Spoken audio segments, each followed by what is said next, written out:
somos todo oídos, Arturo. Pues estupendo. Muchas gracias por la introducción y por los elogios, que no sé en estos casos si son realmente merecidos, pero en cualquier caso se agradecen, ¿eh?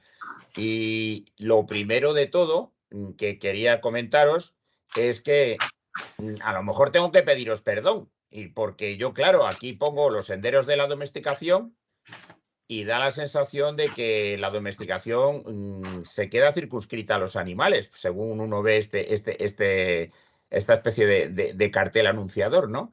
Y la verdad es que la domesticación más importante, con diferencia, ha sido la de las plantas, con lo cual, bueno, aquí tendría que haber puesto senderos de la domesticación animal, ¿eh?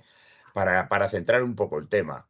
Y luego, otra cosa que creo que también es interesante es que la domesticación, como vamos a ver ahora, es un fenómeno a nivel cultural tan importante como a nivel biológico. Y claro, a nivel cultural, uno de estas cosas controla menos. Por lo tanto, lo que yo os voy a contar no solamente es domesticación animal, sino domesticación animal desde el punto de vista de la biología, ¿eh? No sé si hay por ahí algún micrófono abierto, porque estoy oyendo ruidos de cosas, Vale, pero no bueno, te preocupes que de eso me voy a encargar yo vale, va, de muy bien. irlos silenciando. No, no, no, no, si no pasa nada, a mí no me molesta, simplemente con que me oigáis vosotros bien, ya con eso me basta, ¿no? Entonces, ¿cómo lo podríamos iniciar?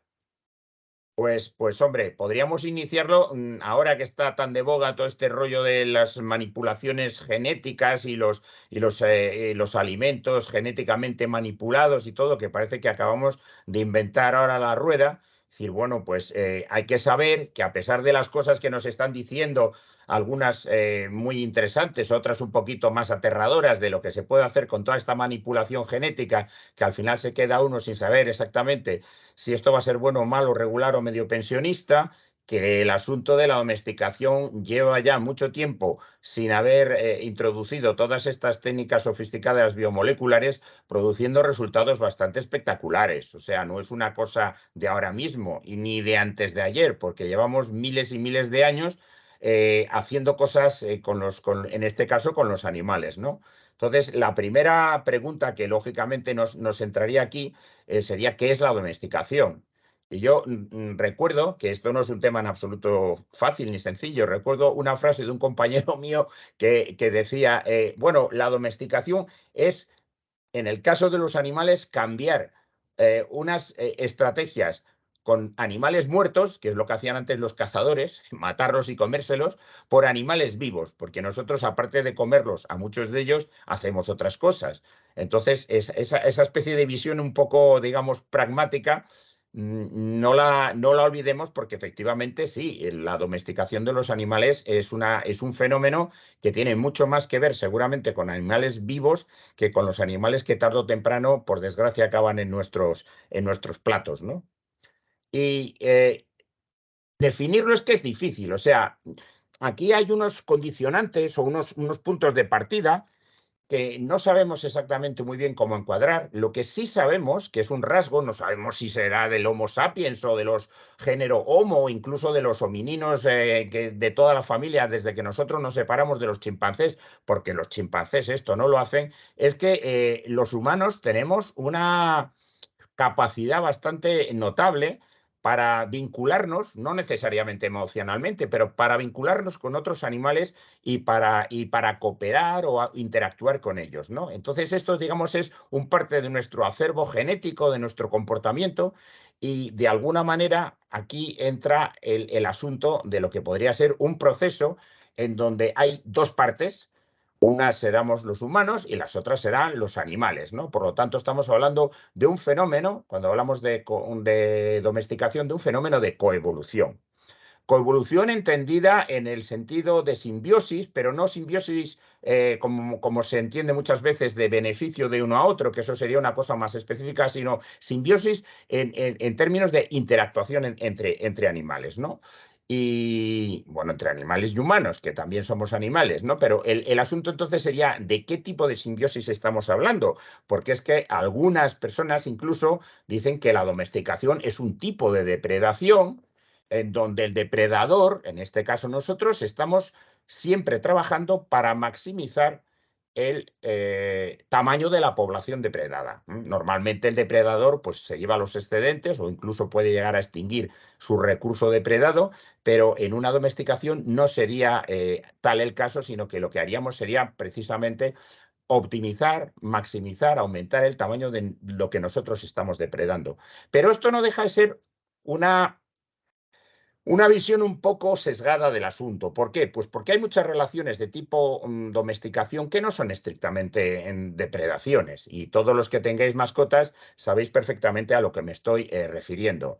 Entonces, yo optaría por algo más circunscrito a un tipo de interacción entre dos especies distintas en donde ambas salen beneficiadas. Y esto entraría dentro de lo que sería un mutualismo, es decir, una simbiosis ya de tipo mutualista. ¿Y qué es eso? Bueno, pues el mutualismo es un fenómeno evolutivo en donde hay todo tipo de interacciones sobre variaciones de comportamiento, de morfología, de lo que sea, que a través de mutaciones benefician de una u otra manera, directa o indirectamente, a los individuos que entran en esa relación, en esa asociación, maximizando el éxito reproductor, que es a la postre lo que define el éxito evolutivo. Es decir, el éxito en la evolución orgánica es básicamente ser capaces de dejar siempre algún descendiente más o más descendientes que el vecino. No que animales completamente distintos, sino que el vecino. Entonces, si maximizamos el éxito reproductor entre dos individuos de distintas especies que entran en asociación, estaríamos entrando dentro de un mutualismo. Esto nos puede resultar un poco extraño, ¿no? Es decir, bueno, vamos a ver, la domesticación en muchos casos implica el que nosotros sacrifiquemos enormes, gigantescas cantidades de animales. Yo no sé cuántos millones de animales se mueren los pobrecitos todos los días para que nosotros tengamos la carne en el supermercado, pero estamos hablando de docenas o posiblemente cientos de millones de organismos todos los días. O sea, es una auténtica masacre. Y dices tú, desde ese punto de vista, ¿quién se está beneficiando? Bueno, se están beneficiando porque el caso es que tenemos esas cantidades de animales por ahí disponibles. ¿Cómo lo hemos conseguido? Pues lo hemos conseguido con este proceso de domesticación que lo podríamos definir como un mutualismo muy asimétrico lógicamente porque quien está sobre todo generando la relación, el fundamento de la relación es la capacidad humana para desarrollar unos tipos de comportamientos que maximizan el rendimiento de la especie que nosotros hemos elegido y no solamente ese rendimiento, sino al mismo tiempo su éxito reproductor. Y no hay nada más que ver, por ejemplo, los números de perros que tenemos y los números de lobos que tenemos. No hay muchos lobos, pero por ejemplo, peor está el antecesor del ganado vacuno, que ya no existe ninguno que sepamos. O sea, los uros han desaparecido y sin embargo, vacas, creo que en la última estadística eran algo así como 2.500 millones de cabezas. O sea, la población humana son 8.000. Pues aquí estamos hablando de unos cuantos también miles de millones. O sea, hay un éxito reproductor indudable. Importante en la domesticación, por supuesto, es que hay un mecanismo de transmisión lamarquiana, es decir, una especie como de herencia, en este caso no es herencia, simple aprendizaje de unos conocimientos que permiten la repetición y la optimización de la relación en los descendientes de esas especies originalmente domesticadas, ¿no? Y así las cosas, pues podríamos un poco dejarlo y decir, bien, tendríamos domesticada, ya tenemos más o menos definido el concepto de domesticación. Bueno, pues sí, quizá. Luego, si queréis, me preguntáis y hablamos. Yo no estoy nunca demasiado contento con todas estas cosas tan bonitas y tan sofisticadas que a poco que te pones a pensar empiezas a encontrar una pila de excepciones, ¿sabes?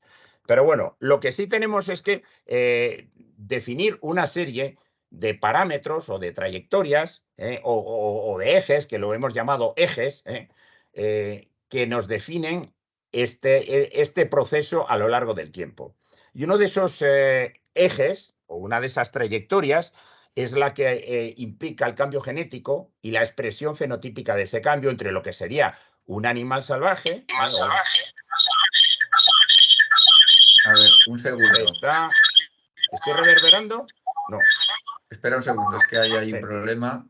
sí, A ver. sí, porque creo que he oído incluso mi reverberación. Sí, voy a silenciar. ¿Vale? Ya está. Ya está. Muy bien, Sí, pues aquí es el tenemos directo. Es dos el cosas directo. dos cosas que son muy parecidas, ¿eh? A efectos genéticos. Oficialmente también podrían reproducir híbridos fértiles, pero nadie piensa que el bichón este de Bruselas, que es pobrecito, un bicho muy raro, tiene nada que ver con un lobo, porque no tienen nada que ver. O sea que aquí ha habido un cambio genético y una expresión fenotípica que definen un eje, un gradiente, en donde al principio lo que vamos a tener es una población, el fenotipo salvaje, determinado por unas presiones selectivas que podrían encuadrarse perfectamente en lo que llamamos selección natural, y después vamos a tener en ese eje, un gradiente, porque esto en realidad es ponerle puertas al campo, pero lo primero que va a ocurrir es que el proceso de domesticación va a relajar las presiones de la selección natural, creando otras nuevas, evidentemente, pero de momento lo primero que hace es relajarla, y posteriormente va a haber un aislamiento reproductor y una deriva genética de los individuos que han sido apartados de esa población salvaje, sobre los que va a trabajar el personal, los humanos, para generar eventualmente una selección dirigida o lo que se llama también una selección artificial que produce toda esa variedad de razas que habréis visto, pues eso, sobre todo en los perros, pero también en cualquier otro tipo de animales, ¿no? Este es un eje de cambio. Y esto serían un poco las puertas del campo, las diferentes etapas por las que pasaría. Luego tendríamos otro eje que sería la intensidad de la asociación, porque desde los cazadores y recolectores que se dedicaban simplemente a coger libremente todo lo que se encontraban por el campo, hasta lo que sería una economía agrícola o agropecuaria intensiva, que es una cosa súper compleja, también tenemos otro eje en donde tendremos al principio una producción, un elemento de producción, porque aquí ya el cazador y recolector, como su nombre indica, recoge lo que encuentra, ¿no? Pero que en un determinado momento empieza a haber una producción incipiente, que en el caso, por ejemplo, de los vegetales serían los horticulturalistas, estos que hay en Amazonas, que no hacen, por ejemplo, regadíos ni cosas de esas, pero que están de alguna manera favoreciendo determinadas plantas sobre otras. Eso sería una producción incipiente. Lo mismo ocurriría con los animales. Y a posteriori tendríamos ya una producción avanzada en donde el recurso doméstico, la auténtica producción, la cría, ya dominaría sobre los recursos silvestres y la recolección, hasta que llegásemos a una eventual economía agrícola con todas las complejidades que vosotros conocéis. En el primer caso tendríamos poblaciones en libertad, después tendríamos animales que, aunque fuesen medio cautivos, medio domésticos, tendrían siempre la posibilidad de revertir a la condición de libertad de animal salvaje, y eventualmente empezamos a producir cosas muy raras, muy raras, muy raras, que si no hay humanos por medio, esas cosas humanas, esos productos de animales o razas extrañas desaparecerían. Es decir, no tienen más posibilidad de sobrevivir que la que nosotros les queramos brindar con nuestro esfuerzo, con nuestra tecnología o con nuestros recursos, ¿vale? Y el tercer eje, lógicamente, pues tiene que ver con ese esfuerzo o inversión económica, que desde los casos de esos cazadores y recolectores sin ninguna inversión hasta lo que sería una inversión intensa, pues van a ir apareciendo cosas muy complejas y otras menos complejas, como pueden ser al principio, pues por ejemplo, la aparición de apriscos, la reducción de animales o confinamiento en un espacio más o menos controlado, pueden ser animales silvestres, pueden ser animales domésticos, lo que sería pues eso, un aprisco donde meten los pastores al ganado, etcétera, etcétera. Pero a lo largo de todo ese gradiente, pues hay otra serie de procesos que, como digo, son ponerle puertas al campo, se amansan, se protegen, hay un sacrificio selectivo, eventualmente hay una cría selectiva, etcétera, etcétera, etcétera. Bien, estos serían por decirlo así, las trayectorias o los ejes. Y cuando hablamos de domesticación en animales, la gente ha hecho siempre mucho énfasis en los rasgos a nivel fenotípicos, ¿eh? Las tallas, las proporciones, el color de la piel, todas esas cosas que son evidentemente importantes porque muchas veces son muy visibles, muy patentes, ¿no? Pero yo lo que quiero que os llevéis también, la idea es que más importante que estos cambios morfológicos que pueden o no operar según la especie de la que estemos tratando, los perros son muy obvios, por ejemplo, tenemos que ver que el proceso incide sobre todo y ante todo en cambios que tienen que ver con el comportamiento. El comportamiento de los animales muchas veces es mucho menos conocido, pero todos los que tenéis o conocéis mascotas sabéis lo complicado y lo claro que son muchas veces las señales. Y esos rasgos de comportamiento, como digo, a veces son tan importantes o más importantes que los cambios morfológicos. Entonces, para que algo sea domesticado, se tienen que cumplir una serie de condiciones. Y por eso, a nivel de comportamientos, he desglosado aquí lo que serían rasgos favorables o rasgos desfavorables a nivel de la biología de un animal o de una especie, que lo pueden hacer potencialmente interesante o potencialmente domesticable o no.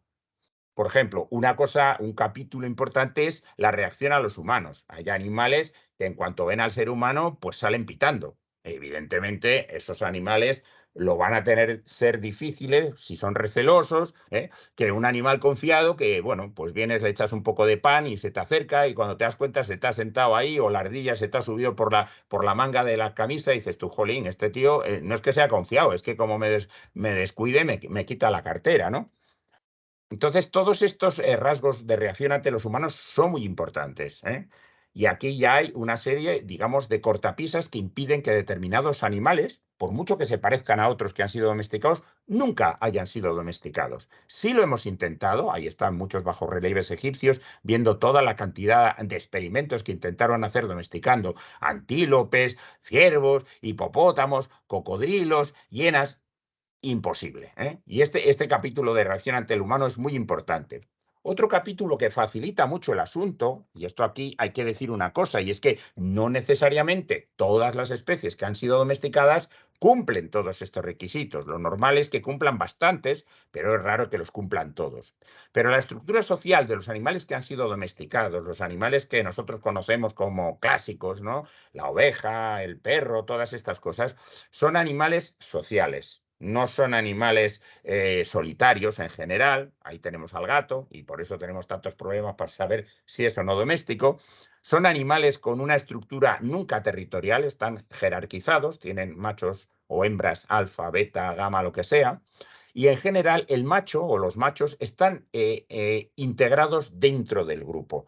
En las especies en donde los machos, como por ejemplo la cara montés, forman grupos independientes, o los leones, durante mucho tiempo, esos animales son mucho más difíciles de mezclar, porque ellos no están afiliados al grupo y por lo tanto cuando los pones juntos, pues a lo mejor se dedican a pegarse entre ellos y aquello no hay posibilidad de que se domestique, ¿no? Esta es en cuanto a estructura social. Comportamiento sexual también es importante. Porque en general los animales monógamos, que suelen ser en general más bien territoriales, no son buenos, no son animales, digamos, muy deseables a efectos de ser domesticados. Necesitamos animales que sean más o menos promiscuos, que no les importe a un macho tener muchas hembras, tener harenes, etcétera, etcétera, y que sea el que domine sea el macho, que esto es una cosa curiosa, ¿no? Cuando las hembras son dominantes, tenemos un problema, porque entonces las hembras se pegan entre ellas y como muchas veces lo que queremos de los animales domésticos es aprovechar productos, si las hembras se dedican a armar jerarquías y pegarse, como la población casi siempre está formada por hembras, tendríamos un problema gordo. Los machos pueden aparecer en cantidades pequeñitas y entonces, aunque estén afiliados al grupo, no representan el problema de ser el elemento dominante. Y luego el comportamiento sexual, cuando las señales son de tipo morfológico, es decir, que el animal demuestra diferencias porque tiene los cuernos o la hembra no tiene cuernos o porque marcan territorios, todas esas cosas son en general muy negativas de cara a poder ser domesticada una especie. No digo que no lo sea, digo simplemente que eso no facilita el asunto, ¿no? A nivel de la relación de lo que son las crías, los animales, los rasgos favorables dentro de los animales domésticos sería aquellos en donde el vínculo que se establece entre la madre y el descendiente se hace por troquelado. El troquelado es que en general el animal recién nacido sigue o se asocia con aquello primero que ve.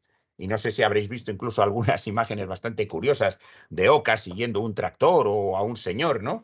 Porque lo primero que ven al salir del huevo, pues es ese señor, y a ese señor lo consideran su madre, ¿no? Esto en general facilita, evidentemente, el que el animal pueda ser domesticado. Y al contrario, si la vinculación depende de unos rasgos específicos, de que el animal tenga un determinado color o una mancha en el pico o cosas de ese estilo, eso es un rasgo muy desfavorable de cara a poder ser domesticado, ¿no? También es importante que las hembras adopten, ¿eh?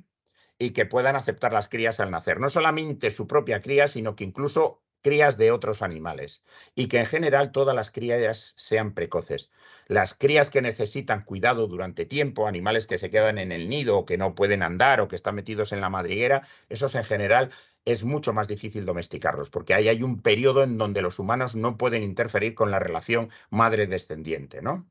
Y por último, teníamos el comportamiento alimentario y la selección de hábitat, ¿no? En general, son mucho más favorables los animales que sean de amplio espectro, que aguanten carros y carretas, eurioicos, se dice en ecología, omnívoros o generalistas, y desde luego que no anden construyendo nidos o madrigueras o cosas de esas, porque eso nos complica la vida cuando los queremos tener a todos hacinados. Entonces, como veis, aquí hay una multitud de rasgos que dices tú, caramba, pues estas cosas.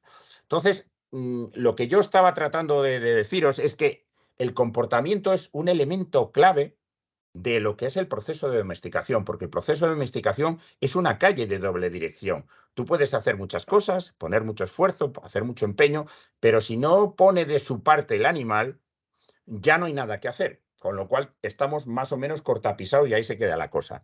Este caso del señor de Dmitry Belayev es un caso interesante que lo traigo a colación. A Dmitry me parece que lo represaliaron después de la guerra y lo mandaron a Siberia. Y entonces le dieron para elegir entre las minas de sal y las granjas de zorros plateados que estaban haciendo en esos momentos los soviéticos para venderle las pieles de zorro a los capitalistas americanos, que en ese momento las pieles de animales estaban muy bien vistas entre la gente de bien. Entonces, un abrigo de pieles era el sumum, pues como ahora un coche de estos de altísima cilindrada o un yate o lo que sea, ¿no? Pero aquello no funcionaba. Es decir, las granjas aquellas estaban trabajando con zorro normal, que lo llaman plateado porque es un animal que tiene más o menos este pelaje, una cosa muy bonita, pero es un zorro normal, es el Vulpes vulpes nuestro. Y entonces no eran capaces de sacar un linaje de zorros plateados. Unas veces salían así, pero muy raramente, otras veces pues, salía sobre todo el agriotipo dominante, que es este que está aquí detrás. Bueno, pues así estaban las cosas y Belayev, que era un tío inteligente, dijo, mire, yo prefiero irme a las granjas de zorros que a las minas de sal. Y en las granjas de zorro el hombre empezó a darse cuenta de una cosa, que había muchos zorros, pero que no todos los zorros tenían los mismos comportamientos. El zorro ya sabéis, o creo que sabéis, que es un animal muy receloso y que incluso se pone tan nervioso, que algunos se han muerto de un infarto cuando han visto a un ser humano. O sea, a veces el recelo es simplemente oler algo humano y ponerse nerviosísimos. Pero en estas granjas donde había miles de individuos, el tío se dio cuenta que había algunos zorros que no eran tan recelosos, que eran más confiados, incluso algunos zorritos que se acercaban cuando venía el tío a darle de comer y venían moviendo la cola y se acercaban y querían olisquearlo. Y entonces el tío se le ocurrió una cosa que a la postre fue genial. Vamos a seleccionar solamente aquellos zorros que sean confiados. Y en ese momento pasó una serie de cosas espectaculares. Desgraciadamente no con el color de la piel, porque los zorros plateados no volvieron a hacerse más frecuentes a raíz de lo que hizo él seleccionando los animales confiados. Pero empezaron a aparecer rasgos raros. Y esos rasgos raros que aparecían eran orejas colgantes y colas colgantes, que curiosamente son los rasgos que tienen las crías de zorro o de cánidos en general, pero no los adultos. Los lobos no tienen las orejas colgando, pero los lobeznos sí. Y igual que tenías estos rasgos morfológicos o acumulación, por ejemplo, de piel, a veces por encima, en el morro y por encima de los ojos, salían también otros rasgos de comportamiento espontáneamente en donde los zorros adultos, igual que los cachorritos, que también los de lobo hacen lo mismo, igual que nuestros perros, ladraban. Normalmente los zorros aúllan, si hacen algún sonido, que tampoco es que sean muy sonoros, pero aullaban, ladraban. Y qué cosa más peculiar, ¿no? Y al mismo tiempo empezaron a ver sus esqueletos y empezaron a darse cuenta que los cráneos que tenían muchas veces empezaban a manifestar, no como en este caso, perdón, que este está muy exagerado, pero empezaban a manifestar rasgos morfológicos que eran más típicos de los individuos juveniles o de los infantiles, ¿no? Es decir, todo lo que estaba seleccionando, cuando el tío estaba seleccionando animales dóciles, eran animales muy infantiles, animales muy confiados, eran como cachorritos de gran tamaño, ¿no? Y esto es una cosa interesante, ¿no? Porque aquí se pudieron, y ahora se han estudiado todas las intimidades de todo este proceso, que a fin de cuentas no deja de ser una génesis de individuos juveniles con tamaño adulto, porque evidentemente un mastín no tiene un tamaño de un juvenil, pero el comportamiento de un mastín es igual que el de un perrito, ¿eh? Un cachorrito te lame, es un cariñoso y te hace carantoñas y lame a las ovejas y hace unas cosas muy raras que normalmente un lobo o un perro como Dios manda, de los que son perros de presa, no hacen, ¿no? Entonces lo que estábamos viendo aquí, lo que llamamos precisamente, que antes hablamos de ello, el proceso de neotenia, la retención de caracteres juveniles en el adulto. Y dices, uy, qué cosa más curiosa, ¿no? Luego vimos que a todo esto subyace una serie de alteraciones en la producción de hormonas, fundamentalmente la tiroxina, que es una hormona clave reguladora de los procesos de desarrollo en el animal, pero también de los procesos de pigmentación. Y al mismo tiempo que empezaba todo esto, igual que visteis la foto de los zorros, empezaban a haber una serie de aberraciones cromáticas en los pelajes de los animales, que es otro de los rasgos de la domesticación.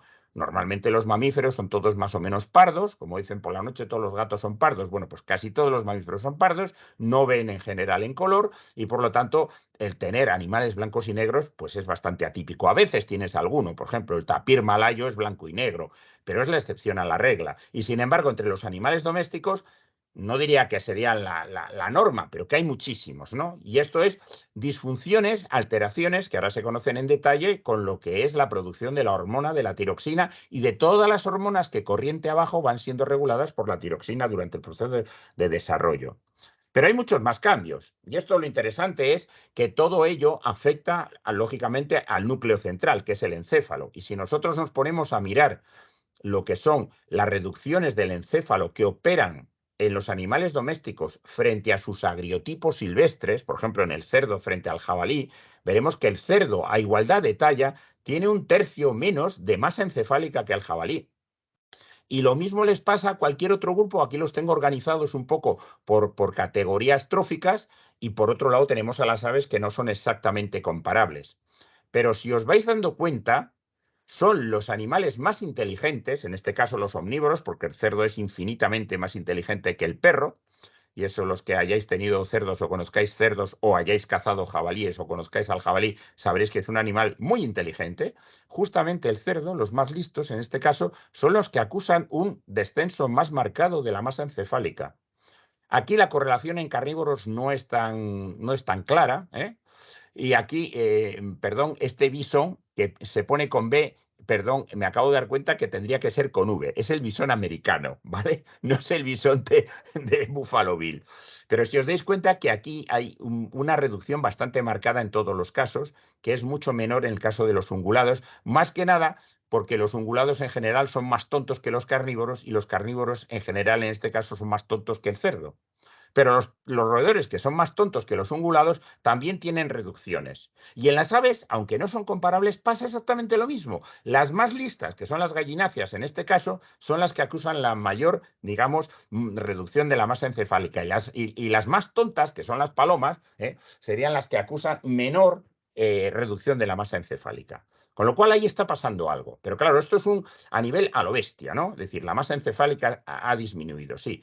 Pero ¿cualitativamente disminuye todo el encéfalo de la misma manera? Pues no.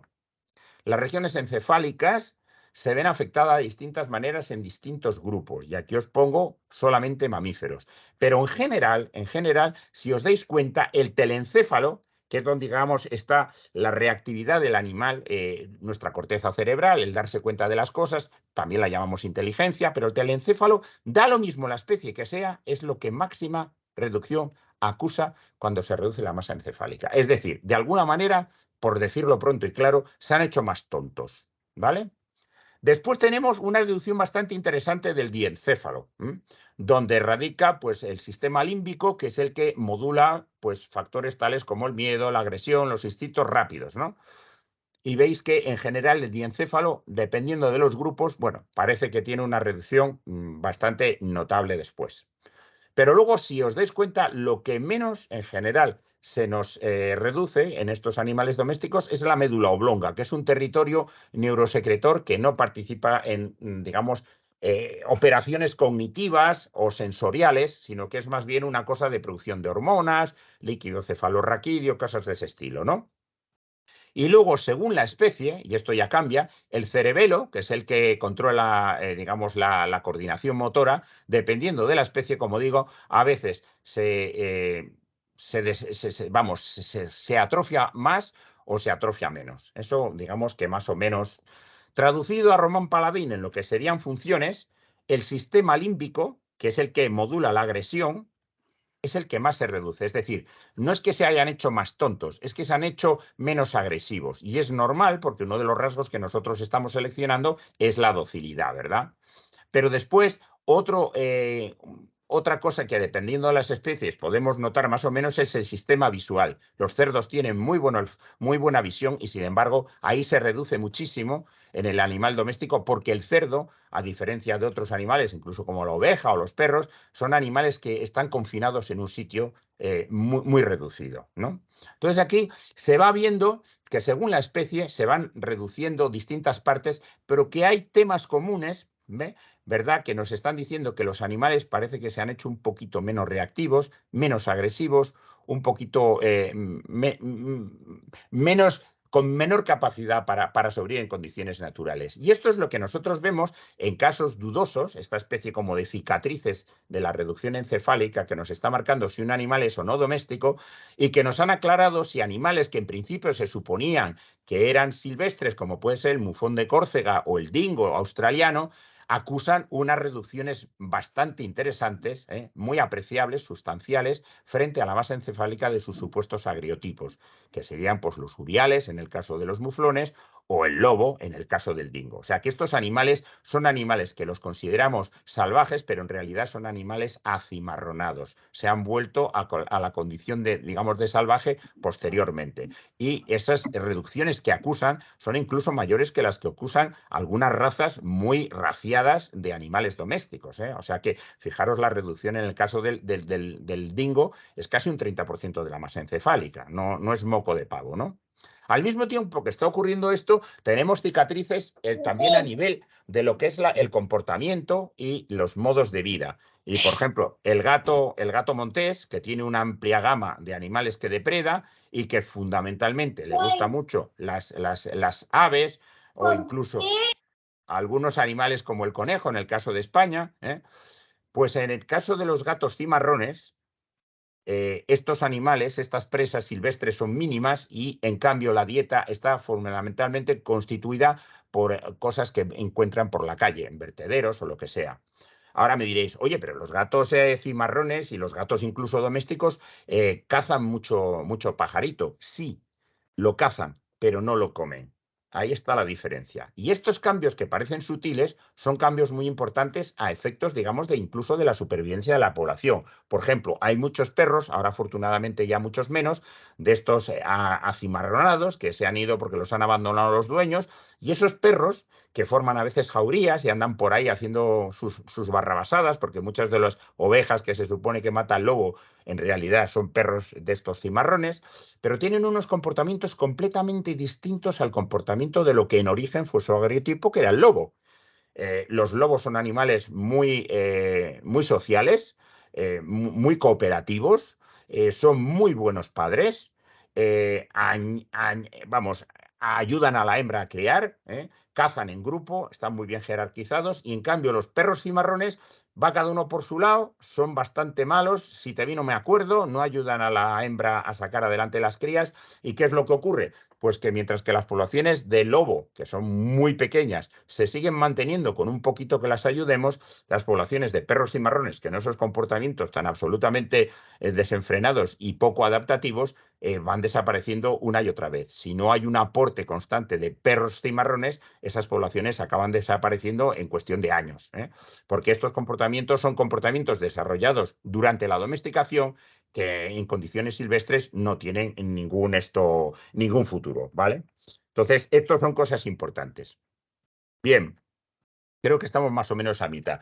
Yo había hablado mapa de rutas. Aquí esto también es un poco especulativo. Hay diferentes vías por las que uno puede entrar en la asociación esta mutualista que llamamos domesticación. Y esto es lo que serían las distintas rutas, Y hay 3 rutas que quiero así más o menos comentaros muy brevemente. La ruta del comensal, los animales que de alguna manera han vivido cerca de los humanos y se han habituado a vivir cerca de los humanos. La ruta de la presa, donde están los animales que normalmente han servido de alimento a las poblaciones de cazadores-recolectores por todo el mundo, y una ruta directa que ya sería la que en función de cada circunstancia los humanos determinan que quieren iniciar la asociación. En la ruta del comensal tenemos una serie de cosas raras. Tenemos el perro, tenemos las mascotas, tenemos el gato y tenemos algunas aves, como por ejemplo puede ser la gallina, que es un animal muy importante desde el punto de vista de producción cárnica, y los pavos. Y también el pato almizclero. No los patos nuestros, no el azulón, el pato almizclero, que tiene otro comportamiento distinto. Básicamente la trayectoria siempre es la misma. Estos animales de alguna manera son más o menos confiados, se habitúan a la presencia humana, eventualmente entran en algún tipo de asociación más o menos de semiparásitos o de comensales o lo que sea, y eventualmente de una u otra forma los humanos los trincan y los acaban controlando para crear la forma doméstica. ¿Por qué ocurre esto? Bueno, pues esto ocurre porque en principio los humanos tenemos un mal hábito o un buen hábito, no lo sé, y es que somos animales sedentarios que tendemos a estar permanentemente o durante largos periodos en una zona muy concreta, de tal suerte que nuestra actividad en esa zona o en esos núcleos y a su alrededor va creando distintos gradientes de ecosistemas alterados frente a lo que serían los ecosistemas silvestres que los tenemos ahí fuera, y en esos ecosistemas vamos viendo diferentes actividades por parte de los humanos que a su vez se van a ir reflejando en el tipo de entorno, en el tipo de paisaje, en el tipo de recursos que van a tener disponibles para sí los animales. Entonces, en función de ello, vamos a encontrarnos que sobre 3 ejes fundamentales, como son para la supervivencia de una especie, la competencia, la diversidad y la depredación, va a haber gradientes.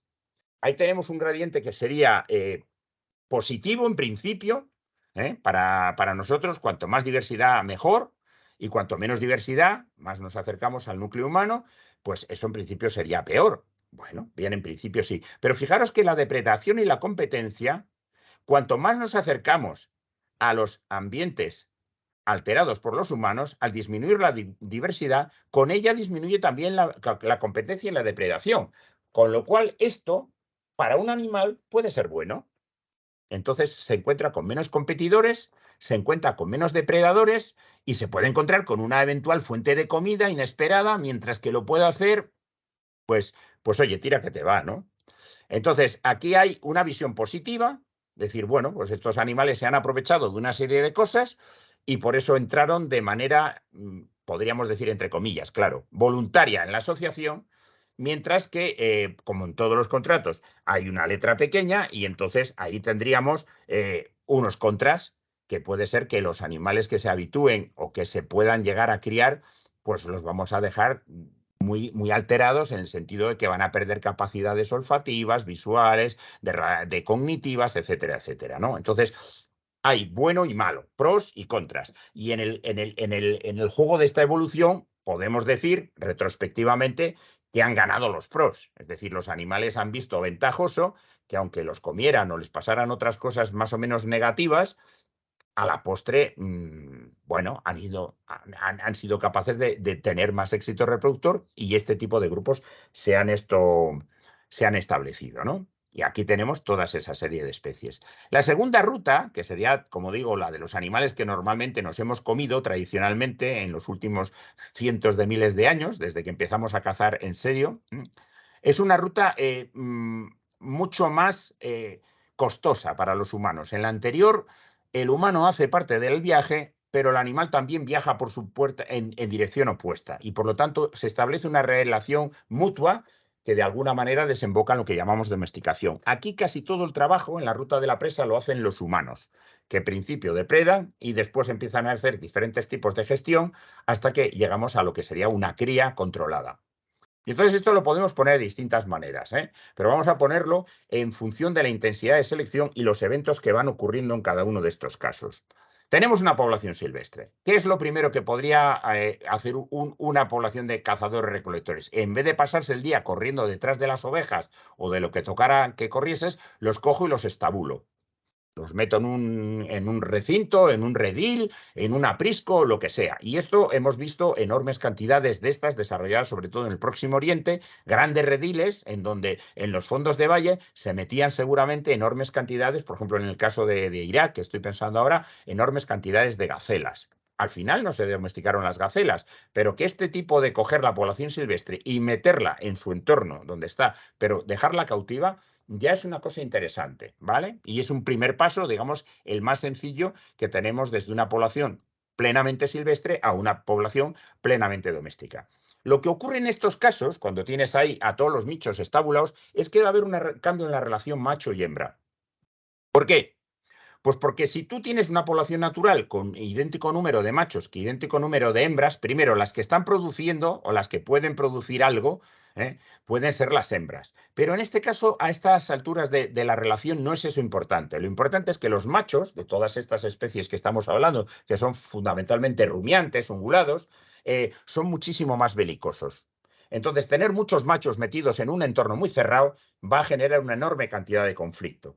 Y eso es precisamente lo que puede explicar que vemos algo llamativo. Si tú quitas los machos de una población y en general estos machos, todos estos machos, suelen ser de bastante mayor tamaño medio que la hembra, nos va a pasar lo siguiente.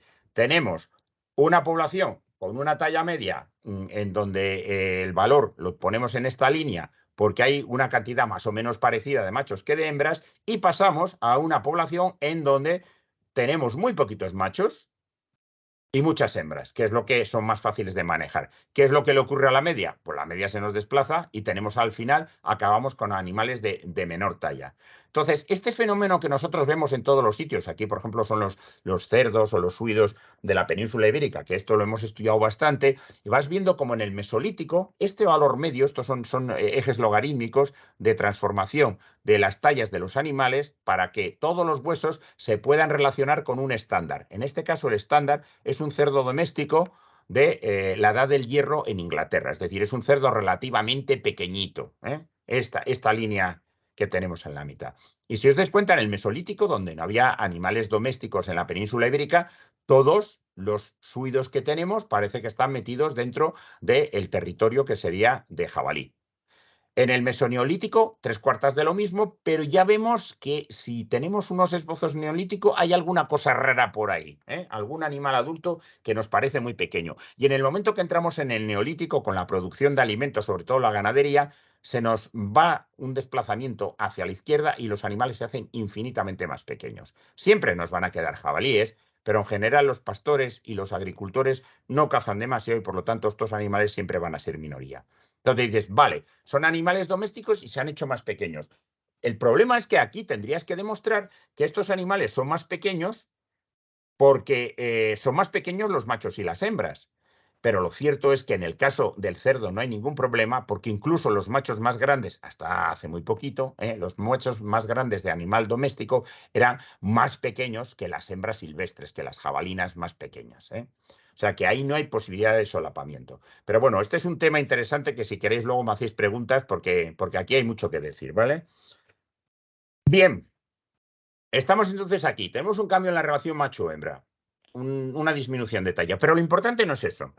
Lo importante es que si tú tienes una población en donde has quitado parte del acervo de los machos, automáticamente ya estás creando un cuello de botella a nivel de genes en donde muchos machos que participarían de la población porque son los dominantes en condiciones normales, porque son los que ganan las peleas, los que se quedan con los harines, a nosotros nos los hemos cargado porque son difíciles de manejar. Y ese cambio en la relación automáticamente lo que puede suponer es que ya hay una etapa incipiente en la domesticación en el entorno original porque estás creando sus firmas genéticas en donde esa población, estando incluso en el entorno original y estando cautiva, ya tiene una composición muy distinta de lo que puede ser la población silvestre original. No sé si me seguís. Aquí está pasando, aquí lo que está haciendo es que al quitar los machos, estás quitando una parte de los genes que hacen que esos machos sean agresivos, porque pudiera ser que los machos que dejas sean precisamente los machos que son más fáciles de manejar. Luego tú estás seleccionando, a lo mejor, simplemente es un animal que es más fácil, que es más dócil, que es más manso, pero lo que estás haciendo es cambiar la estructura genética de una población silvestre. Si a esto le añadimos después que lo sacamos del entorno original donde los animales esos vivían, ya tenemos un fenómeno de plena, digamos, de pleno derecho de lo que sería una deriva genética, porque aquí ya te los has llevado a otro lado y ahí ya no hay posibilidades de que estos animales protodomésticos o semidomésticos o como lo queráis llamar, se puedan retrocruzar eventualmente con la población silvestre, porque si se escapan, no tienen a su población silvestre porque a lo mejor está a cientos, a miles de kilómetros. Entonces aquí, en el momento que ya tienes esto, tienes una deriva genética. Y aquí es cuando ya empiezas a hablar de disyunciones corológicas que afectan no solamente al espacio, sino también a los tipos de alimento que vas a encontrar. Si los mandas a otro sitio, va a haber otro tipo de hierbas. Va a haber otro tipo de entorno, va a haber otro tipo de cobertura vegetal, va a haber otro tipo de humedad, de otra serie de condiciones en el suelo. Todo eso va a afectar al animal. Y sobre esto es cuando ya empieza la vida en el entorno artificial. Ya empieza a operar, digamos, la selección artificial que decíamos en una diapositiva anterior, y aquí es cuando empiezan a aparecer cambios morfológicos. Pierden los cuernos, o los cuernos se hacen muy pequeños, empiezan a aparecer animales paticortos o con los morros deformados, pierden dientes, pero estos cambios morfológicos son una etapa ya muy tardía de lo que es esa población silvestre. Aquí ha habido cambios primero en las relaciones de macho-hembra, que son difíciles de rastrear, aparición de firmas genéticas que solo ahora empezamos a ver, porque ahora empezamos a analizar la estructura genética de esas poblaciones, y la disyunción corológica en principio es fácil. Quiero decir, si no hay ovejas en España y de repente aparecen ovejas, dices, leche, pues esto los han traído de otro sitio. Y evidentemente no se las han traído de Francia porque en Francia no había, ni las han traído de Italia porque en Italia no había, ni las han traído de Marruecos porque en Marruecos no había. Entonces las tienen que haber traído del Próximo Oriente. Que haya pasado directamente en un barco o que hayan venido dando saltitos por distintos continentes o masas continentales, no lo sabemos. Pero que son cosas interesantes. Y luego ya por último tenemos la población doméstica. Como veis, es un proceso complicado que no lo vamos a encontrar cuando los animales son animales cautivos, pero simplemente amansados, porque estos nunca han perdido la conexión con sus animales, con sus progenitores o sus parientes silvestres, y todo lo que es el proceso de amansamiento no afecta a los genes. Entonces, estos animales, por una razón o por otra, los tenemos, sencillamente, criar un elefante es la leche, porque tienes que esperar 18 años hasta que madure, y a aquello hay que darle de comer. Y un elefante, pues vamos, no come como uno de Bilbao, pero casi. Entonces hay que tener cuidado con eso. Otros animales, como por ejemplo los animales de cetrería, pues necesitan tener unos instintos que si los amansas de verdad, pues a lo mejor directamente dicen, pues no quiero cazar, ¿para qué voy a cazar si me van a dar de comer igual de otra manera? Entonces aquí van a pasar otra serie de cosas, ¿no? Pero estos que en potencia podrían ser animales que siguiesen la ruta de los anteriores, no la siguen. Entonces, recurrentemente tenemos que irnos a las poblaciones silvestres, coger un elefantito de estos, amansarlo, y el tío pues se dedica pues eso, a participar en desfiles, ir al pobre al circo o arrastrar troncos, lo que le toque hacer, ¿vale? Bien, ruta directa. Esto ya es aquí te pillo, aquí te mato. Y en la ruta directa sencillamente lo que hacemos es telescopar todos los cambios. Nosotros decidimos cuál es un animal que creemos que podemos hacer un cambio con él y nos ponemos a hacer. ¿Qué sale bien? Pues oye, mira, aquí tenemos el caballo y el asno. ¿Qué sale mal? Pues ahí está el zorro plateado, que todavía no hemos sido capaces de conseguir un linaje de zorros plateados puros después de casi 60 años de intentarlo. pero que tampoco tiene mucho futuro porque a la gente ya no le gusta andar con abrigos de pieles, sobre todo con el cambio climático, como dirían ahora, porque ahora los abrigos de piel están para verlos, pero no para ponérselos, ¿vale? Lo interesante es que aquí tenemos numerosas especies acuáticas y esta es, digamos, la revolución neolítica trasladada al mar que ahora tenemos. Y aquí está pasando exactamente lo mismo que está pasando con los otros animales domésticos. Mira, esta es la carpa plateada, que es un pez, un ciprínido muy grande, puede llegar a pesar 30 kilos y que existe por toda Asia Oriental. Está desde Vietnam hasta prácticamente Corea. Y los chinos han empezado, lógicamente, a criar de estos señores y a exportarlos. Y si os dais cuenta, estos bichos son mucho más cabezones. Y son mucho más cabezones porque en la cocina cantonesa, una delicatessen es precisamente la gelatina que tienen los tíos por encima del cráneo y por debajo de la piel. Y entonces, aquí están haciendo una variedad de carpas cabezonas en donde la carne es mucho más secundaria, no les importa tanto la carne como esa gelatina que es la que da el gourmet a una serie de platillos y de salsas y de eso. Y esto lo han conseguido los chinos en aproximadamente unos 30 años, o una cosa así, o 40 años. No lleva mucho más tiempo domesticándose o intentando domesticar esta señora, pero ya podríamos decir que esto es una raza doméstica como podría ser, yo que sé, el bulldog, ¿no? Nosotros estamos viendo lo mismo con otro tipo de pez que tenemos aquí en el Mediterráneo, que es el pargo. Y los pargos pues, son unos animales que están diseñados para comer diferentes tipos de moluscos de cáscara más o menos dura. Fundamentalmente suelen ser esto almejas, no siempre tienen la cáscara demasiado dura, pero bueno, este es el cráneo de un pargo normal. Y si os vais a los pargos de piscifactoría, esto es lo que nos encontramos. Esto lo estamos haciendo ahora justamente nosotros. ¿Veis un bicho mucho más chato? Y si os dais cuenta, justamente la zona rostral, donde estaría el órgano del olfato, por decirlo de alguna manera, se nos ha reducido mucho. Estamos viendo una cosa y dices, hombre, esto se parece un poco a lo que le puede pasar, por ejemplo, a un cerdo o al perro en relación con el lobo, ¿no? Se les acorta el morro, es muy llamativo. Pero es que incluso ya hoy mismo tenemos cosas todavía más raras. Y algunos pargos de estos que traen de Grecia, que los veis ahora, los llaman el pargo rojo, y alguna vez lo habréis visto, de vez en cuando aparecen especímenes de estos. Y estos especímenes, si ves los cráneos, ¡jope! Dices, ¿qué le ha pasado al rostro? Este tío es anosmático, no debe tener prácticamente sensibilidad olfativa. Se ha quedado reducido a lo que es la caja craneal, ¿no? Es un poco el mismo proceso que tenemos, por ejemplo, con los perros, con los bulldogs, o con otros perros de estos chatos, los boxer. Entonces, estamos como duplicando a toda velocidad, por supuesto, un proceso que es como muy llamativo, ¿no? Entonces, ya aquí ya pasamos de una ruta directa a rutas experimentales en donde, igual que en su momento hicieron los egipcios con toda suerte de cosa que se moviera para ver si podían hacer un buen paté de hiena, que por lo visto estaba muy rico el hígado de la hiena, y no pudieron al final domesticar hienas, pues se han intentado con diferentes tipos de animales y en esas están, porque los cérvidos en general no son demasiado buenos, los cuernos sobran, y bueno, los cuernos, las astas, y los antílopes son también muy agresivos, o sea, se está haciendo con muchos animales y la cosa tira que te va. Evidentemente, en la cosa experimental lo que nos estamos dando cuenta es que hay una gran cantidad de hibridación y que en la experimentación podemos ir hibridando con cosas que no necesariamente sean lo mismo. Es decir, podemos mezclar el chacal con el coyote, o con el lobo, o el lobo con el perro, o el perro con el coyote, con el chacal. Todos ellos en principio son interfértiles. Como viven en zonas distintas y tienen diferentes comportamientos, lo normal es que nunca se crucen. Pero en situaciones experimentales estamos consiguiendo esto, ¿no? Y no solamente esto, sino que nos empezamos a llevar sustos ahora que estamos estudiando la genética, y estamos encontrándonos con que distintas razas o especies domésticas, que las llamamos especies domésticas, no son puras. Son resultado de dos especies que convergen en la forma doméstica. Nuestros camellos domésticos no son dromedarios o camellos bactrianos domesticados, tienen genes de los dos.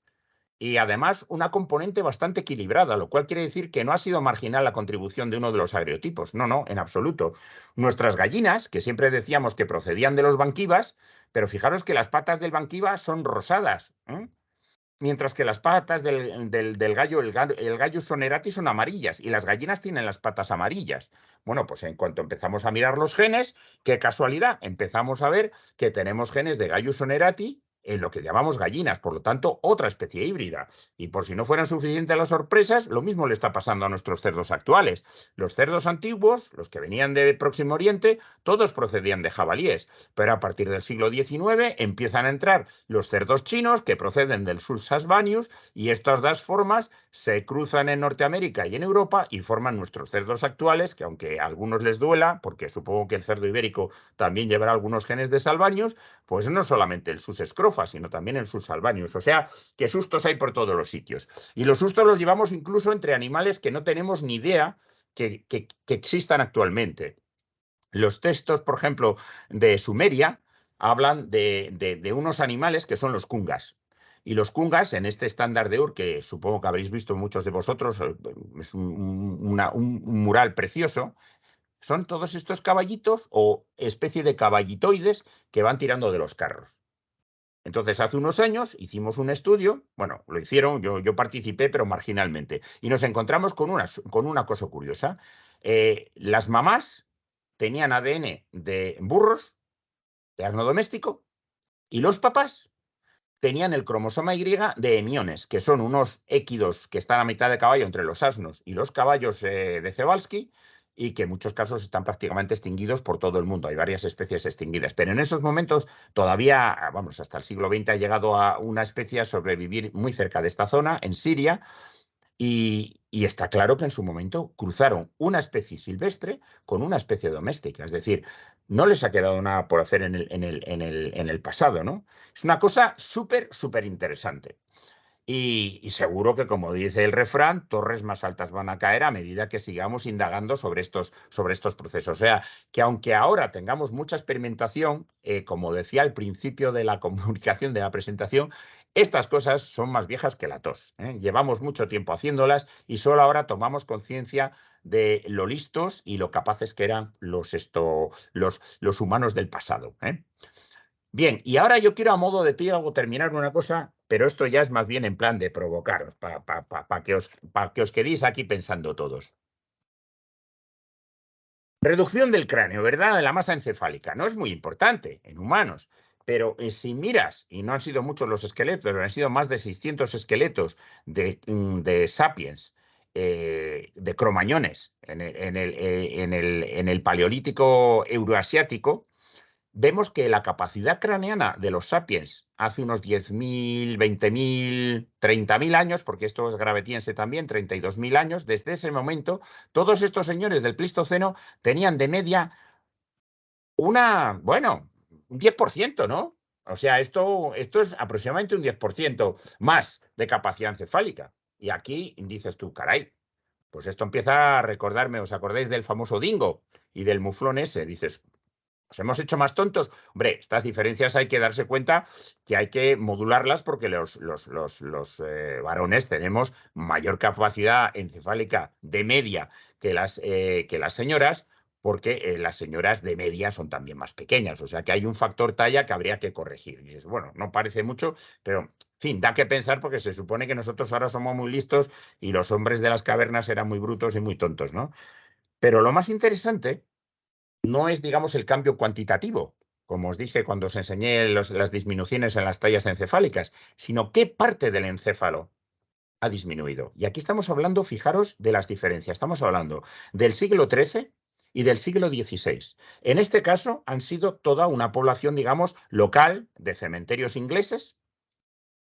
Y en este caso es un navío de guerra que se hunde nada más que lo boten, el Mary Rose de los Tudor, y que en ese navío había unos 500 marineros, pero que encima, cuando le sacan el ADN, había españoles, portugueses, turcos, escandinavos, por supuesto ingleses y irlandeses, franceses, alemanes. Bueno, no faltaba prácticamente nadie, ¿eh? Supongo que también habría gente ahí también de Bilbao y de Alcobendas y de todos los lados. Y cuando estos señores se ponen a medir tanto la población local del siglo XIII como esta población tan heterogénea, que esto es una especie de comunidad económica europea metido en un buque de guerra, una cosa que les llama la atención es que en los endocastos lo que manifiesta una reducción notable, pero muy notable, muy significativa, es la corteza frontal.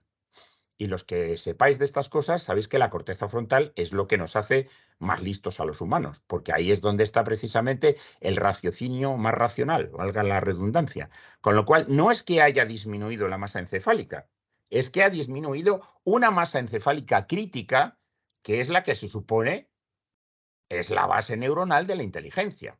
Y dices, hombre, o sea que nos hemos hecho más tontos, cualitativa y cuantitativamente, no lo sé, pero lo dejo ahí planteado porque esto supongo que lo habréis visto, hace poco, esto ha salido, me parece, hace 2 semanas, y que están diciendo el índice Flynn, que llevan midiendo millones de individuos desde hace no sé cuántas décadas, y parece que en los últimos 20 años o 25 años está siendo cada vez más chico. Es decir, nos hemos atontado.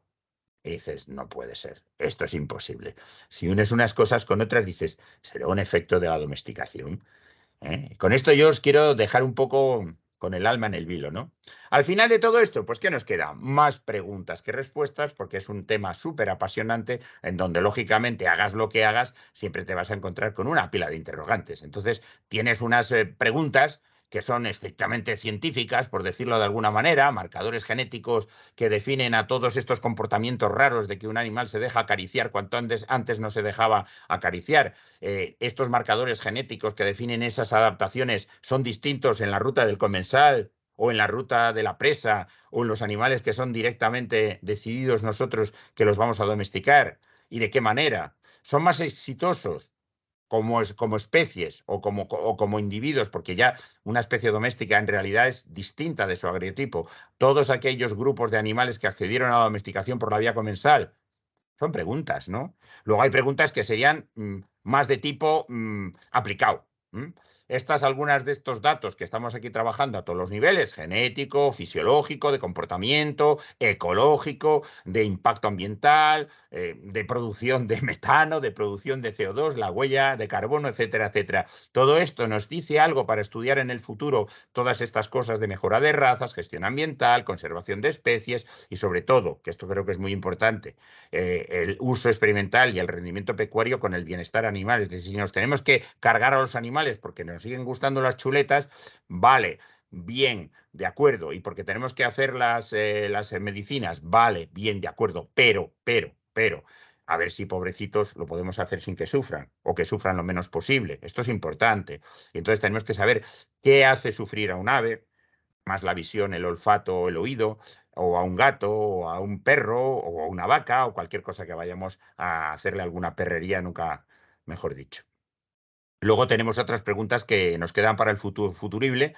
¿Cuál será el impacto del cambio climático? ¿Cuál será el impacto de la oleada de domesticaciones en el medio acuático? Y por último, con esto que terminaba, y la pregunta es, a nivel de evolución cultural, esto, como se enteren a lo mejor los políticos, dicen, ah, son más tontos, ahora sí que los vamos a manejar como nos da la gana. Pues venga, les damos aquí un poco de pienso y que nos voten y a seguir viviendo del cuento. O sea que aquí también implicaciones a nivel incluso cultural, que como digo, es una parte muy importante y que yo no he tocado en esta presentación, ¿vale?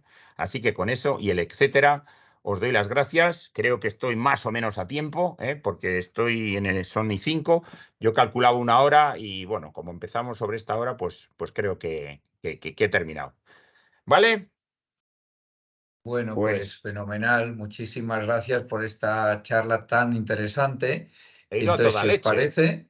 si os No, parece ahora, cualquiera que quiera hacer algún comentario, podéis darle a la manita, ¿eh? Ahí veréis en vuestra pantalla una manita que pone participar y yo os voy a ir dando eh, la palabra.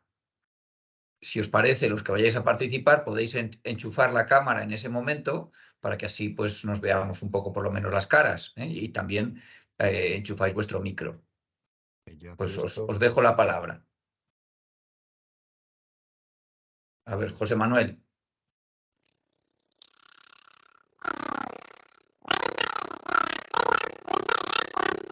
Anda. Se Parece. te oye muy raro, José Manuel. Sí. Ahora, a ver.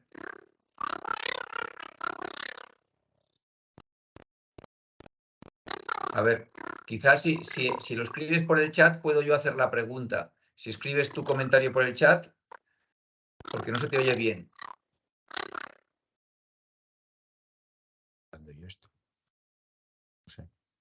A ver, si la lío. tengo el chat abierto.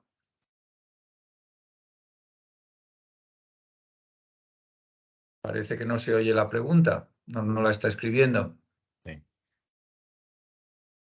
A ver.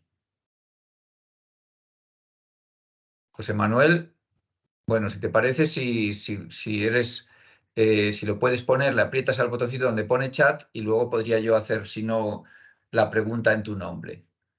A ver, ¿alguna persona más que queráis participar? Bueno, pues voy a ir yo por mi parte haciendo preguntas.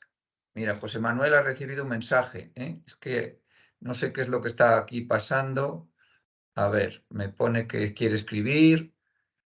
Vale, los humanos, dice, ¿los humanos como altriciales somos difíciles de domesticar? ¿Vale? Era una de las preguntas que yo quería hacer, sí.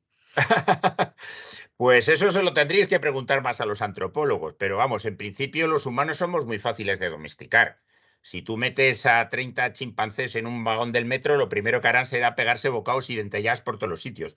Y en cambio nosotros podemos estar más o menos cabreados por estar metidos en el metro como piojos en costura, pero somos muy ordenados. Incluso meterse en un avión y empezar todos a poner el equipaje a la bestia, yo creo que los humanos somos bastante domesticables, somos dóciles y muy gregarios, no lo sé, ¿eh? Me parece que desde ese punto de vista tenemos buen sustrato genético para que nos manejen. No sé, pero es una opinión muy personal, ¿eh? O sea, aquí yo estoy abierto a lo que digáis.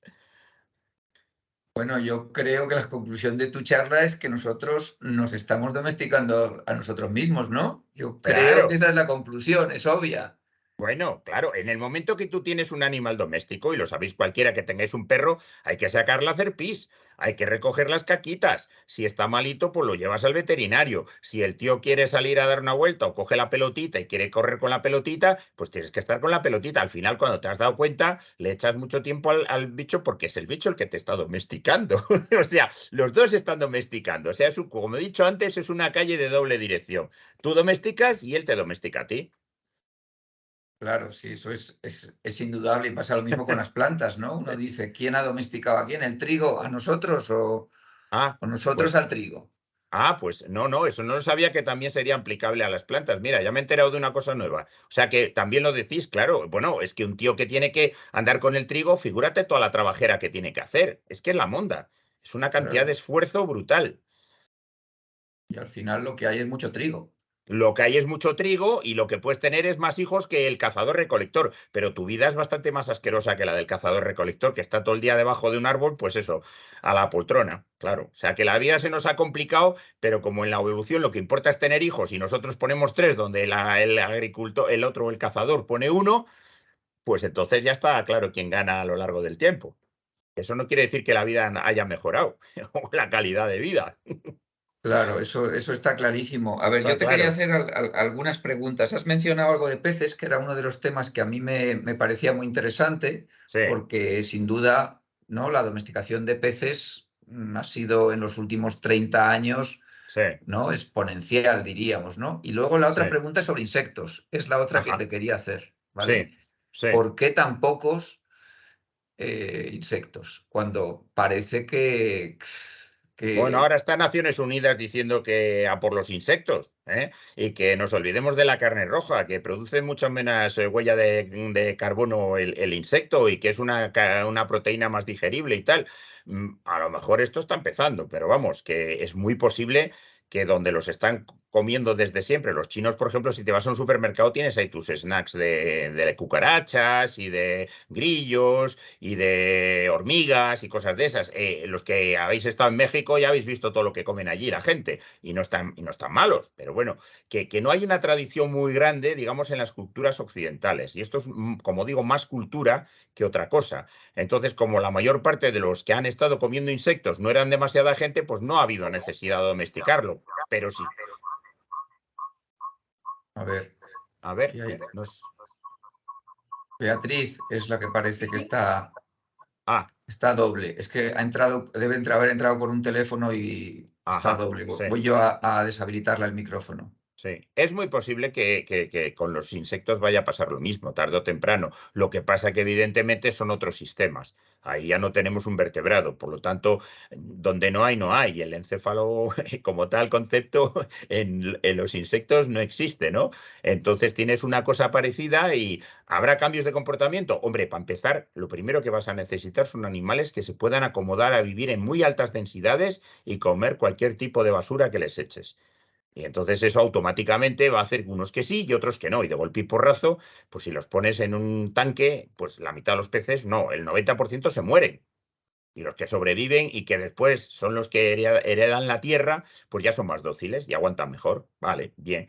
Pasará con los insectos. Sí, lo que pasa es que los insectos están tan acostumbrados a vivir hacinadísimos que lo normal es eso. Cucarachas, hormigas, insectos sociales, es normal. No creo que nos dediquemos, por ejemplo, a esto, a domesticar mantis religiosas, porque se comerán todas unas a las otras, ¿no? Pero, pero es posible. O sea, quiero decir, esto es un camino que todavía está por andar, Manuel. Y no hay ningún, o si conoces tú, mira, Beatriz quiere hablar. A Sí, ver, Beatriz. Beatriz, a ver, igual está con el micrófono apagado. No, lo tienes encendido, Beatriz. A ver, Si no al chat, que nos lo ponga escrito. sí, a ver, yo la es que pone como que está apagado.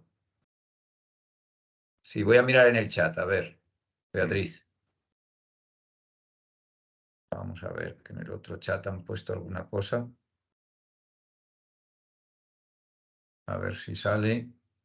A ver, es que parecía como que la había yo que estaba dando. A ver, Beatriz. Ahora lo tienes bien. Bueno, se le ha apagado. Bueno, yo te quería preguntar, sí, nosotros vemos que esto es muy cultural, ¿no? Porque comemos animales que para otros son asquerosos, ¿no? Sí, sí, No nos claro. da ningún problema en comernos unas gambas, etcétera, etcétera. Sí, Y bueno, esa sería una de los insectos. A mí me parece un tema, desde luego, muy, muy, muy interesante. lo es. Y otra cosa que me gustaría saber si tú conoces es, diríamos que si hay estudios en poblaciones no tan domesticadas como las europeas, ¿eh? En las que una sanidad muy desarrollada, diríamos que ya hay una serie de factores que yo creo que cambian muchísimo ¿no? Nuestros caracteres. En otras sociedades en las que la vida es mucho más compleja, si hay estudios que hayan podido analizar estas cosas que tú nos contabas, ¿eh? Si mantienen un cerebro un poco más desarrollado, estos que parecen que están, entre comillas, menos domesticados, estas poblaciones humanas. Sí. Hombre, yo desde luego lo que sí te puedo decir es que en general todas estas poblaciones que despectivamente decimos tercer mundo, en vías de desarrollo, primitivas, todos esos rollos patateros, esa gente son muy inteligentes. Pero incluso gente bueno, que son prácticamente, pues que no tienen estudios ni saben a duras penas leer o escribir, ¿no? Y son gente que, claro, muy, muy lista, muy lista. Yo comparo, por ejemplo, con nuestros alumnos y los nuestros son mucho más incautos, son mucho más niños. O sea, el proceso de infantilización o neotenia, como lo quieras llamar, le tenemos más avanzado nosotros, que tenemos todo mucho más normativizado, que tienes que hacer los papeles y hacer todas estas cosas. Cuando dependes un poco más de tu iniciativa o cuando, por ejemplo, yo qué sé, si andas por Nairobi, el problema es que a la vuelta de la esquina te encuentras un leopardo, porque está toda la ciudad llena de leopardos por la noche. Hombre, el que no corre vuela, porque si no, ya sabes lo que pasa. El leopardo normalmente te puede comer. Entonces, yo en general creo que es una cosa que tenemos que tener en cuenta. Cuando la supervivencia depende de factores estrictamente físicos, la inteligencia se aguza, claro. Cuando todas estas cosas, como tú dices, nos las tenemos cubiertas por la sanidad, por el Estado, por el gobierno, por la policía y todo eso, nos podemos relajar mucho más y algunos sí, se dedican a pensar y son súper listos, porque la memoria del humano es una memoria o la inteligencia es una inteligencia colectiva, no es solamente la mía y la tuya, sino que juntamos todas nuestras inteligencias y muchos pocos hacen un mucho, ¿no? Y entonces, desde ese punto de vista, yo creo que estos señores que viven en esos sitios que son, digamos, más peligrosos o como quieras, carreteras, pues esta gente anda mucho más a la vista. Yo estoy pensando en gente que vuelve por la noche en muchos sitios donde hay caminos y está todo lleno de serpientes. Y claro, mueren 600.000 o 60.000 al año por picaduras de serpiente, pero no mueren en España. Entonces, claro, esa gente automáticamente conservan unos impulsos de ir mirando para atrás. En cuanto oyen un ruido, automáticamente se paran. En fin, tienen una serie de repertorios, digamos, mucho más adaptativos para el entorno en el que viven. Nosotros tenemos un entorno, si quieres, más domesticado porque nos cuidan, igual que nosotros cuidamos a nuestras ovejas, pero eso lo que hace es que nos hagamos más descuidados. Entonces, ganas por un sitio, pierdes por otro. Son distintos equilibrios porque las presiones selectivas son muchísimas y a veces muy sutiles, con lo cual, pues, como digo, ahí cada uno tiene su idea del asunto. Pero sí, yo creo que de tontos tienen lo justo, ¿eh? O sea, que los Sí. traes para la autónoma y te sacan todos matrícula. Eduardo Corona quiere hablar.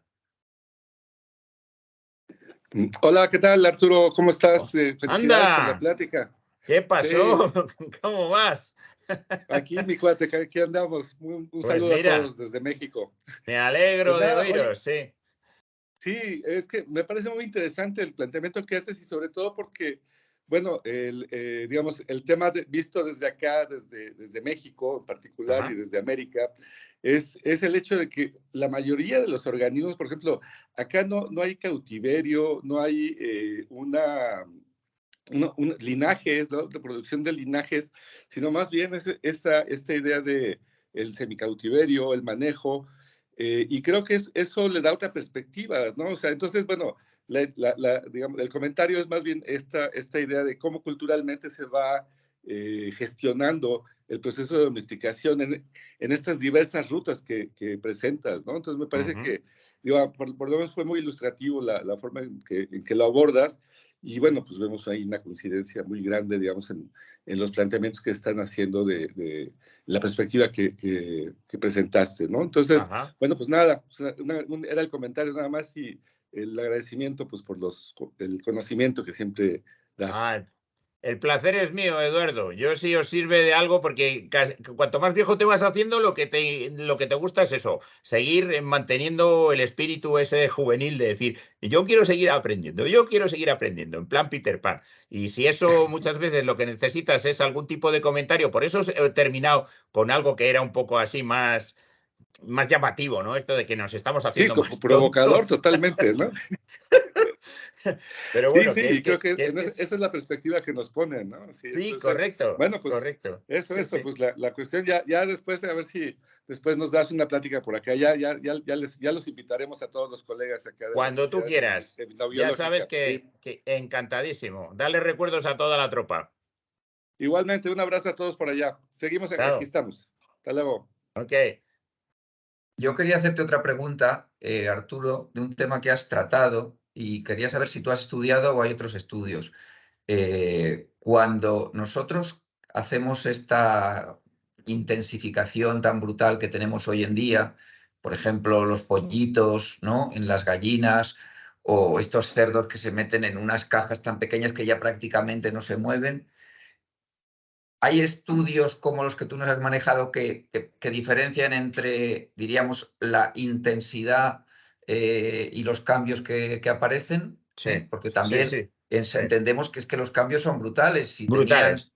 un tipo de comportamiento, estructura social, tal, es que no se lo permitimos. Nada, es demoledor. O sea, si tú empiezas a pensar cómo están, no digo ya animales de laboratorio, que es que no tienen sitio para nada, pero muchas veces las gallinas estas ponedoras y los cerditos estos que están metidos en unos cubiles, eso es absolutamente espantoso. Y entonces lo que empiezas a ver son anomalías como que no ovulan, cuando paren a las crías las matan, no amamantan, tienen una serie de comportamientos aberrantes porque en realidad si tú los pudieses analizar a nivel psicológico, que es digamos siempre muy, muy discutible, lo que te estás dando cuenta es que son unos animales que están destrozados a nivel mental. O sea, como animal, el animal ese es prácticamente una caricatura de lo que en su día fue. Y eso es lo que a mí me parece terrible, porque eso es perfectamente evitable.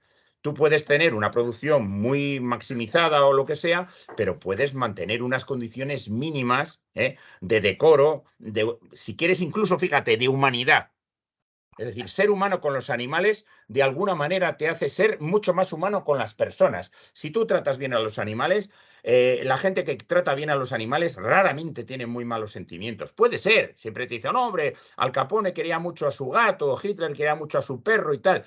Pero lo normal es que las personas que tienen buenos sentimientos para con los animales lo suelen tener también mejores sentimientos para con las personas. Entonces, yo creo que de eso tenemos que tomar conciencia y que igual que esa masacre de cientos de millones de animales todos los días, pobrecitos animales no se merecen eso. Eso es una cosa que hay que crear realmente conciencia. No es tirarte ahí al activismo de que no pueden experimentar en medicinas ni nada, ponerse en plan muy radical, pero eso sí que tendríamos que ser bastante inflexibles. Hay que tratar de crear unas condiciones, porque es posible hacerlo.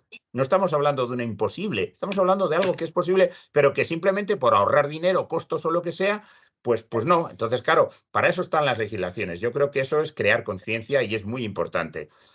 Si nosotros tratamos a los animales como se trata normalmente en producción, nos estamos deshumanizando como personas y eso no creo que sea beneficioso para nadie ni para los que nos deshumanizamos. No lo sé, ahí ya me estoy poniendo en un plan casi teológico, ético, ¿no? Pero creo que es muy Sí, importante, Manuel. Creo que es muy sí. importante. Mira, estoy leyendo un libro que igual algunos habéis leído, que es este libro tan leído de Harari, que se llama Homo Sí, Sapiens. sí, Y una de las cosas que dice, que yo nunca había pensado, es que la ideología dominante hoy en día, que es el humanismo, ¿verdad? Todos pues, parece que estamos convencidos de la importancia del individuo, de una serie de cosas, ha estado ligada, entre otras cosas, a esa creencia en nuestra superioridad, ¿no? siempre. Yo, por lo menos, mi experiencia de etnógrafo es que los animales en una familia tradicional se mataban, pero eran uno más, Ah, sí, sí, por eran uno supuesto. más. Sí, sí, No, sí, no, por esta supuesto. idea Sí, sí, intensiva y totalmente cosificada del animal es cosificada. nueva. Es Sí, nueva sí. de este momento en que el ser humano se cree que lo puede hacer todo, ¿no? Yo no me voy a poner en cosas éticas, pero yo lo estoy viendo. Es decir, a mí me parecen aberraciones algunas de las cosas que se hacen hoy en día en la reproducción humana, ¿eh? Me Claro, lo claro, parecen, ¿eh? Me claro, parecen. claro. Y parece que cuando te crees que estás por encima de todo, es Ujú. cuando haces estas aberraciones. Eso está claro, eso está claro. Y no nos ha pasado solo con los animales. El momento que deshumanizamos a las personas y empezamos a decir que los negros, esclavos, son medio humanos y no son seres humanos, y tienes una constitución de los Estados Unidos que dice que todos los hombres son creados iguales, pero luego resulta que otros, bueno, no, parece que no son muy hombres, no, bueno, son medio hombres, bueno, son primos hermanos, pero realmente y tal. En el momento que cosificas, en el momento que deshumanizas, ya tienes el terreno sembrado para hacer todas las barrasadas que te dé la gana. Con lo cual eso es muy peligroso. Y igual que lo hacemos con los humanos, por supuesto que no, yo creo que hacerlo con los animales que nos pillan muy cerquita, o sea, a lo mejor con una espiga de trigo todavía nos... o cargarte una zanahoria que sufre pobrecita cuando la arrancas de... pero con el animal como que lo tienes más cerca, ¿no? Yo creo que es una cosa que nos obliga a plantearlo desde un punto de vista, no diría moral, ético, sí, quizá, no lo sé. Es muy importante, Miguel, porque eso, Manuel, porque yo creo que eso nos hace mucho daño a nosotros sin darnos cuenta del daño que nos está haciendo. Y eso es lo peligroso. No nos damos cuenta del daño que nos... Pero más o menos vamos gradando hacia una deshumanización de todo. Eso no es, no es, no es, no, no. Es un peligro, un peligro. Pero bueno, eso es mi opinión también personal, ¿eh? O sea que en eso estoy totalmente contigo, pero porque yo creo que somos del mismo palo. Pero sí hay es una cosa a tener en cuenta. Bueno, pues normalmente procuramos tener 1 hora y media, entonces yo la verdad es que seguiría charlando un montón. He cogido un montón de preguntas, a mí me quedan muchísimas, a mí me encanta este tema. Yo cuando en clase les hablo de domesticación de vegetales, siempre es una cosa que veo que les encanta a todo el mundo. A mí me parece un tema apasionante. Lo Y es es. verdad que yo creo que un poco te lo comentaba, los biólogos se nos olvida que esto es un proceso evolutivo, ¿no? Se Claro. mira siempre como algo cultural y No, bueno, es un proceso no, evolutivo, es un proceso no. evolutivo. Sí, sí, Y sí, yo creo sí. que tú nos has dado un poco una clarísima visión en ese sentido y bueno, pues yo te lo agradezco muchísimo en nombre de toda la sociedad y bueno, pues terminamos agradeciéndotelo. Ya os pasaremos el link cuando lo subamos a la red, ¿eh? Y también comentaros a todos los que estáis oyéndolos que, bueno, pues si os interesa la sociedad, tenemos una página web que podéis saber un poquito más de nosotros. Si alguno se quiere hacer socio, pues estáis invitados. Y también si hay temas que os apetece, pues nos podéis escribir a la Junta para que pues lo propongamos, busquemos ponentes, ¿vale? Y bueno, sin más, muchísimas gracias. Y bueno, yo lo he pasado fenomenal. Y yo, si lo habéis pasado vosotros bien, me voy más contento que unas Pascuas. Así que yo feliz Vamos, también. Gracias estoy a seguro. vosotros. Bueno, hasta luego a todos. Hasta Hasta luego. luego. Muchas gracias, Arturo. Hasta Hasta luego. luego, Chao. buenas, hasta luego. Hasta luego. Gracias, Arturo.